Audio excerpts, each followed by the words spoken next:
Next है creche, शिशु गृह। ठीक है, शिशु गृह की सुविधा देना। कहता है शिशु गृह, बच्चा को रखने का सुविधा। कहता है कि अगर किसी फैक्ट्रीज में कम से कम एटलीस्ट 30 वीमेन एम्प्लॉयड हो,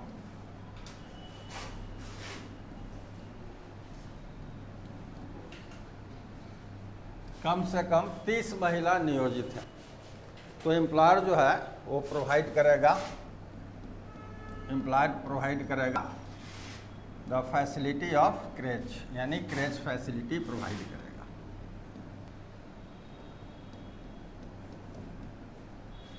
ठीक है, शिशु गृह की सुविधा देगा। और इस शिशु गृह में वो महिला कर्मचारी के 6 वर्ष आयु तक के, up to 6 years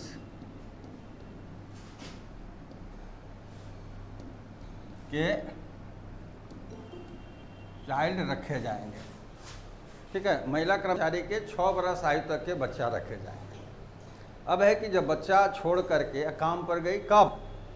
during working period. कब? ड्यूरिंग वर्किंग पीरियड, यानी जो जब वो काम पर जाएगी उसी दौरान रखा जाएगा।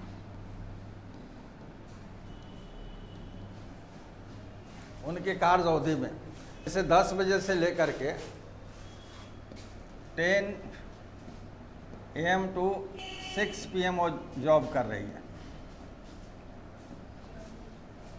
तो यह सुविधा दिया जाएगा इसी बिटवीन, यानी commencement of work to termination from work, कार्य प्रारंभ करने से और कार्य समाप्त होने के बीच। जब कार्य प्रारंभ होना है, बच्चा को रख देगी, और जब कार्य समाप्त हो जाएगा, बच्चा को लेकर घर चले जाएगी।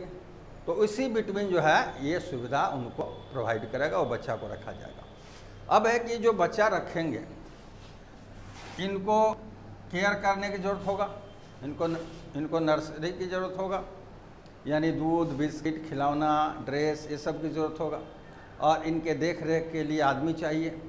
तो कहता है कि ट्रेंड नर्स या दाइज, ट्रेंड नर्स या दाई, बच्चा को देखभाल करने के लिए प्रशिक्षित नर्स या दाई रखी जाएगी। और उसके बाद ये बच्चा के लिए, तो बच्चा के लिए दूध, मिल्क, बिस्किट, टॉय, खिलौना, ड्रेस, पोशाक इत्यादि की व्यवस्था की जाएगी। ये फ्री ऑफ कॉस्ट होगा। तो जैसे महिला कर्मचारी अपने बच्चा को यहाँ ला कर रखती है, एक क्रेच वाला क्या करता है, कम से कम नीचे वाला उसका जो कपड़ा है वो चेंज कर देता है, वो क्रेच वाला कपड़ा पहना देता है, ऊपर वाला भी शर्ट पहना देता है, ताकि उस पर नंबर रहता है, समझे, बच्चा को आइडेंटिफाई करने में आसानी होती है, समझे। और जब महिला कर्मचारी अपने बच्चा को लेकर जाने वाली होती है तो वो निकाल लेता है। दूसरा इससे फ़ायदा है कि मानिए कि वो बच्चा जो है वो पेशाब कर दिया, यूरिन डिस्पोज किया, तो अगर उसका अपना घर वाला कपड़ा हो तो परेशानी हो जाएगा, उसको साफ़ करना, उसको सुखाना, ड्राई करना, ये सब प्रॉब्लम होगा। अगर क्रेच वाला है तो कोई प्रॉब्लम नहीं, उसको चेंज कर देगी और वहीं रह जाएगा। ठीक है, तो ये व्यवस्था किया जाएगा, ये कानून कहता है। अब यहाँ थोड़ा सा कभी कभी कोई क्वेश्चन करता है, कॉम्प्लिकेटेड क्वेश्चन करता है, कॉम्प्लिकेटेड क्वेश्चन करता है कि लेट इट, कि कोई फैक्ट्री है, वहाँ 80 वीमेन एम्प्लॉयड है,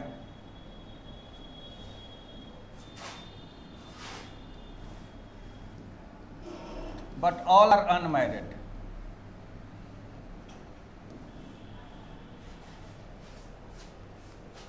अगर कोई कारखाना है, वहाँ 80 महिला नियोजित है, लेकिन सारे के सारे अविवाहित हैं, तो क्या होगा? Shall the employer provide the facility of creche, यानी क्या नियोजक शिशु गृह की सुविधा देगा? नहीं। दूसरा ये है कि मानिए कि 90 वीमेन है और 19 वीमेन के पास टोटल 170 चिल्ड्रन हैं। इनके 170 बच्चे हैं, 90 महिला है, 170 बच्चे हैं और सब जो है ऑल जो है अबव 6 ईयर्स है।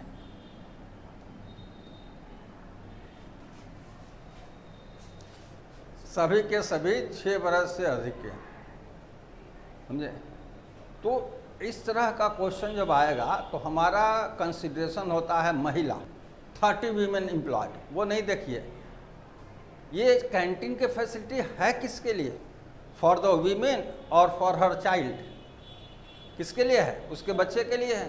तो जैसे बच्चा पर ध्यान दीजिएगा वैसे इसका रिजल्ट आ जाएगा कि ये क्रेच की फैसिलिटी जो है वह the children of the women employees है, महिला कर्मचारी के बच्चे के लिए है।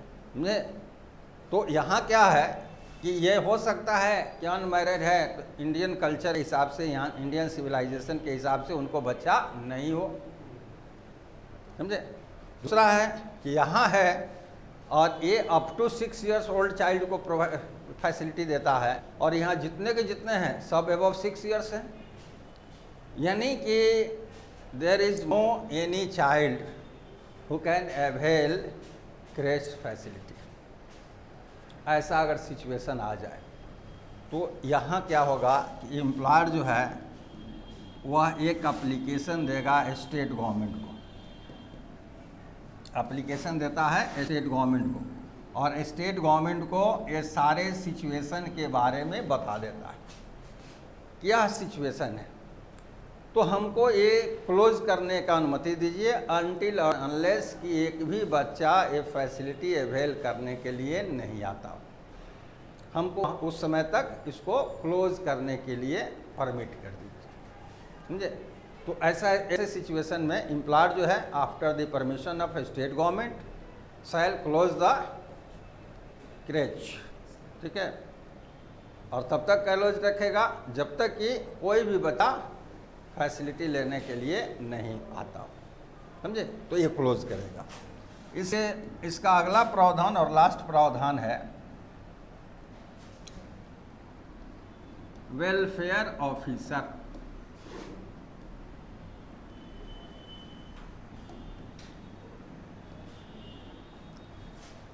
कल्याण पदाधिकारी, ठीक है।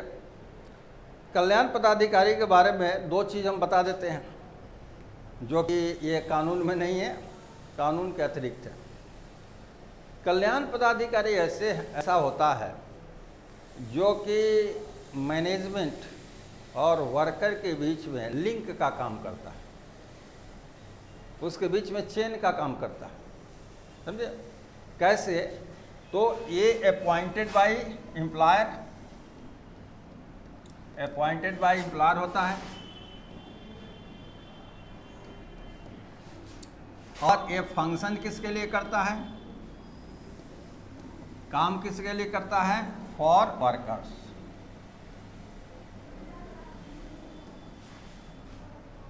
वर्कर के लिए काम करता है।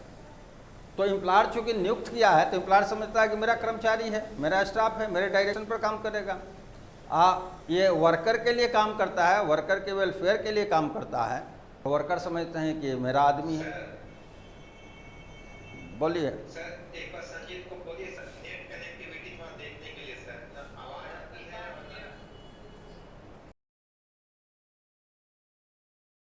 ये कह रहे थे कि welfare officer appointed by employer होते हैं और ये वर्कर के वेलफेयर के लिए काम करते हैं। यानी कि दोनों एम्प्लॉयर को भी ये कहते हैं कि हमारा है, वर्कर भी कहते हैं कि मेरा है, समझे।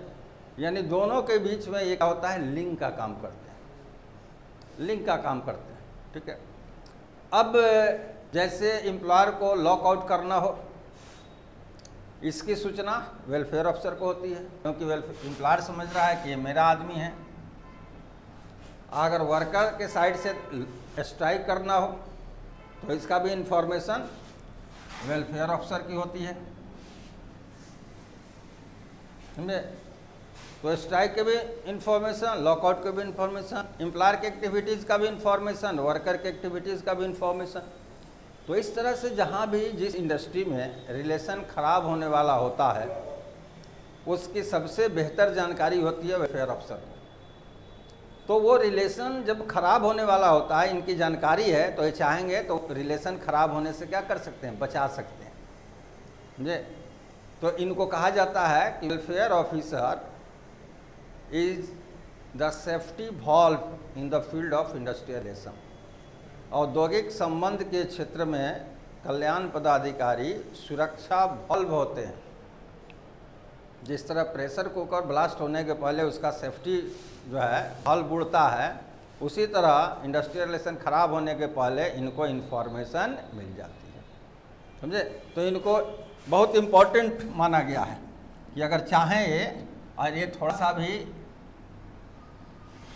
ध्यान दें तो किसी भी ऑर्गेनाइजेशन में इंडस्ट्रियल रिलेशन खराब नहीं हो सकता है, किसी भी इंडस्ट्रियल ऑर्गेनाइजेशन में रिलेशन खराब नहीं हो सकता है। दूसरा चीज कि वेलफेयर फेयर पहले कर दीजिए, वेल बाद में कीजिए। फेयरवेल पढ़ने में ऐसे डबल एल होता है, लेकिन एक ही वेल रखिए, डबल एल होता है फेयरवेल। वेलफेयर मैंने कल्याण और फेयरवेल मैंने विदाई। तो वैश्वीकरण के युग में क्या हुआ कि डाउनसाइजिंग की बात आया। डाउनसाइजिंग मतलब नंबर ऑफ वर्कर को हमको कम करना है, हमको मैकेनाइजेशन करना है, हमको self acting machine, automatic machine install कर देना है, समझे, मोर प्रोडक्टिव मशीन इंस्टॉल कर देना है। तो ये सिचुएशन आ गया कि जहाँ 28,000 वर्कर हैं वहाँ हमको 22,000 20,000 वर्कर ही उतना काम करेंगे। और सब मैंने ये क्या प्रतिस्थापित होगा, सब्स्टिट्यूट हमारा क्या होगा, मैन का सब्स्टिट्यूट मशीन हो जाएगा, समझे। तो कुदाल का सब्स्टिट्यूट जैसे जेसीबी आ गया, टाइपिंग मशीन का सब्स्टिट्यूट कंप्यूटर आ गया, उस तरह से हम मैन को रिप्लेस करेंगे मशीन से, समझे। अब ये है कि अगर 100 गो मैन है तो वहाँ 2 गो मशीन लगा देंगे तो 98 मैन रिप्लेस हो जाएंगे 2 मशीन के कारण, समझे। तो 2 मशीन पर 2 आदमी रख देंगे। तो इस तरह से तो अब ये देखा गया कि ये वेलफेयर अफसर ही है कि हर वर्कर के बारे में जानता है, इसलिए कि प्लेस ऑफ वर्क पर भी इसकी रिकॉग्निशन है, एम्प्लॉयर के ऑफिस में मैनेजमेंट के पास भी इसकी मान्यता है। तो वर्कर भी बहुत सारे बात शेयर करते हैं, वर्कर के लीडर शेयर करते हैं इनसे, क्योंकि इनको अपना मानते हैं।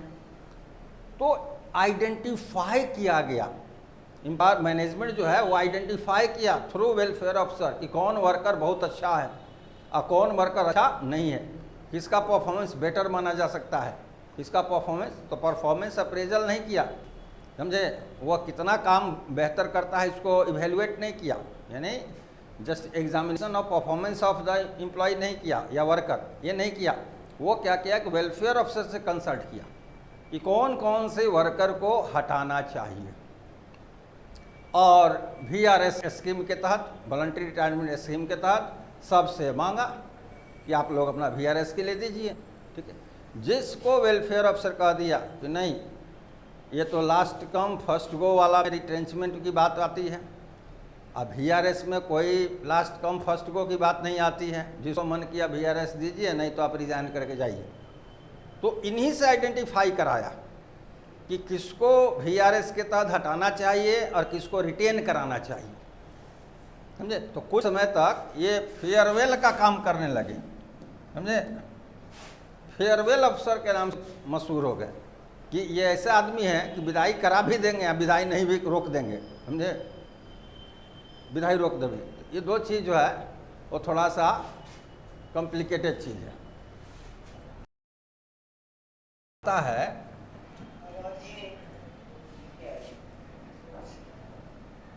कि अगर एटलीस्ट 500 वर्कर्स हो तो वहाँ वेलफेयर अफसर की बहाली होगी। वेलफेयर अफसर की बहाली कौन करेगा, एम्प्लॉयर करेगा। अब है कि ये वेलफेयर ऑफिसर की क्वालिफिकेशन, ड्यूटीज़ और लाइबिलिटीज़ ये टोटल जो है स्टेट गवर्नमेंट फिक्स करेगी। अब जब नंबर ऑफ़ वर्कर्स बहुत ज़्यादा बढ़ जाए, तो नंबर ऑफ़ वर्कर्स अगर बढ़ गया तो वैसी स्थिति में क्या होगा कि वेलफेयर डिपार्टमेंट ही फंक्शन करने लगता है, जिसमें chief welfare officer, joint chief, इस तरह से डिप्टी चीफ, असिस्टेंट चीफ और नीचे वेलफेयर ऑफिसर कर देंगे। तो एक full fledge span of control, ये स्पान ऑफ कंट्रोल है या चेन ऑफ कमांड है। जैसे इससे ये लिंक है, इससे ये लिंक है, यहाँ से फिर से लिंक हो जाएगा, ऐसे ऐसे चलता है। तो span of control chain of command के तहत एक full fledged welfare department constitute हो जाएगा। देखिए चैप्टर 6 अध्याय 6, इसका हेडिंग है, टाइटल है आवर्स ऑफ वर्क, कार्य के घंटे। तो जो व्यस्त के रूप में काम करते हैं या व्यस्त जैसा काम करते हैं उन पर ये लागू होगा, और साथ में कुछ इसका प्रावधान बालक पर भी लागू होता है। एक नॉर्मल कार्य का घंटा है जिसमें व्यस्त के कार्य के घंटे के साथ साथ कुछ प्रावधान वो बालक वाला पर भी लागू होगा। जो युवा व्यक्ति हैं उन पर भी ये लागू होता है, कुछ प्रावधान वो आगे हम बता देंगे। जैसे वीकली हॉलीडे, रेस्ट इंटरवल, वो दोनों पर लागू होगा, समझे। लेकिन daily hours of work, weekly hours of work केवल एडल्ट लागू होगा। इसमें पहला प्रावधान है डेली आवर्स ऑफ वर्क, दैनिक कार्य के घंटे।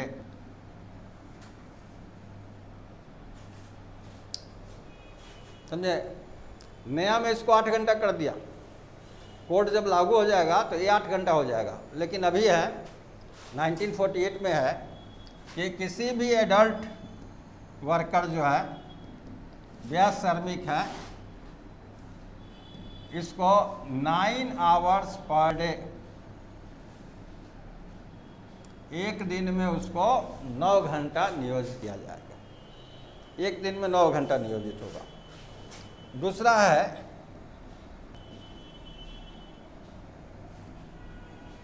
वीकली आवर्स ऑफ वर्क, साप्ताहिक कार्य के घंटे।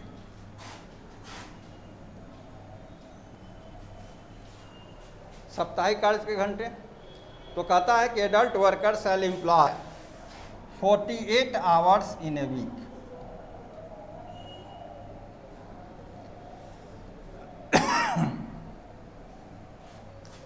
यानी कि वह एक सप्ताह में 48 घंटा नियोजित किए जाए। और थर्ड है वीकली हॉलीडे, साप्ताहिक अवकाश। अब देखिए ये सारे वर्कर पर लागू होगा। वीकली हॉलीडे जो है वो सारे वर्कर पर लागू हो जाएगा। यानी वह वर्कर, सभी श्रमिक, all worker shall avail 1 day in a week, 1 day in a week as weekly holiday, as weekly holiday. सभी श्रमिक सप्ताह में एक दिन साप्ताहिक छुट्टी अवकाश प्राप्त करेंगे। ठीक है। डेली आवर्स ऑफ वर्क कितना था? डेली आवर्स ऑफ वर्क था 9 hours. Weekly hours of work कितना था? वीकली आवर्स ऑफ वर्क था 48 आवर्स। और थर्ड था वीकली हॉलीडे, यानी साप्ताहिक अवकाश। तो सप्ताह में एक दिन के अवकाश देंगे, यानी वह वर्क कितना दिन करेगा? 6 दिन। यानी कि वह वीक में 6 डेज उसका वर्किंग होगा, 6 दिन काम करेगा। अब इसको देखिए ध्यान, 6 दिन ही काम करेगा, 7वां दिन उसका छुट्टी रहेगा। अब यहाँ कैसे अरेंज किया जाता है ये जान लीजिए। जैसे लेट कि A B C D E F और जी, ये वर्कर को हम अपॉइंट किए, एम्प्लॉय किए। इसको हम संडे को छुट्टी दे रहे हैं।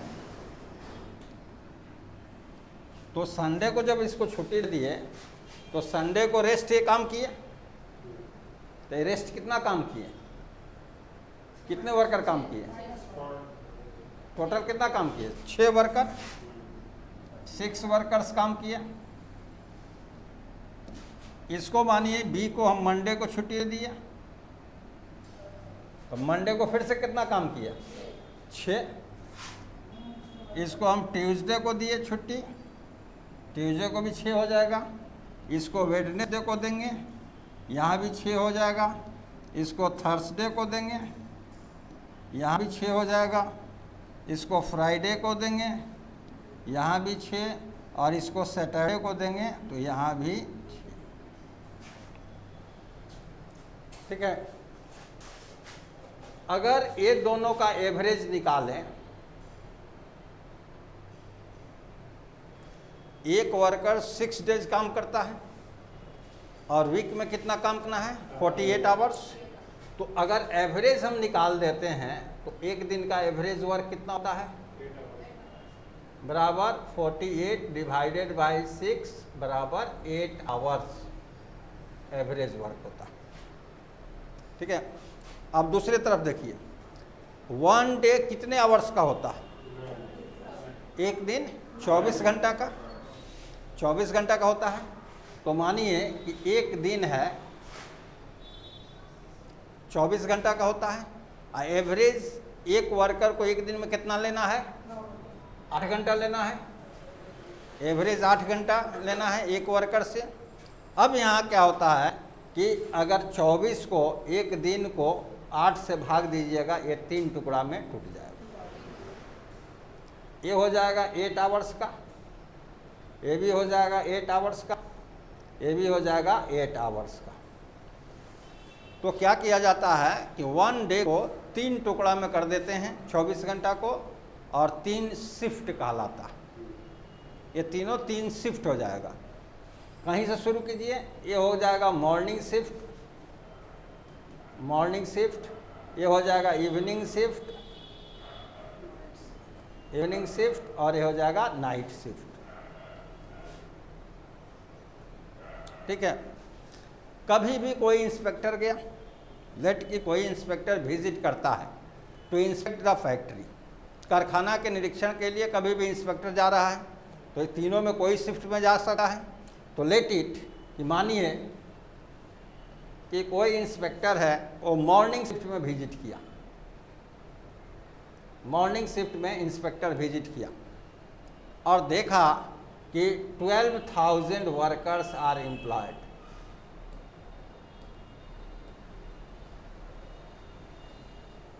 12,000 वर्कर काम पर है। तब क्वेश्चन ये जाता है कि एक शिफ्ट में 12,000 वर्कर हैं, तो उस कारखाना में टोटल वर्कर्स कितने एम्प्लॉयड हैं? How many workers are employed in that factory? ठीक है। तो ये क्वेश्चन जाता है। अब यहाँ हम देखिएगा कि ये टोटल कितने वर्कर थे? 7 वर्कर्स थे, और किसी भी दिन काम कितने कर रहे थे? 6 ही काम कर रहे थे। यानी कि अगर 6 वर्कर्स काम करते हैं, कितने वर्कर के अपॉइंटमेंट पर? 7 वर्कर्स पर। एक वर्कर काम करेगा 7/6 वर्कर्स पर। 12,000 वर्कर काम करेंगे,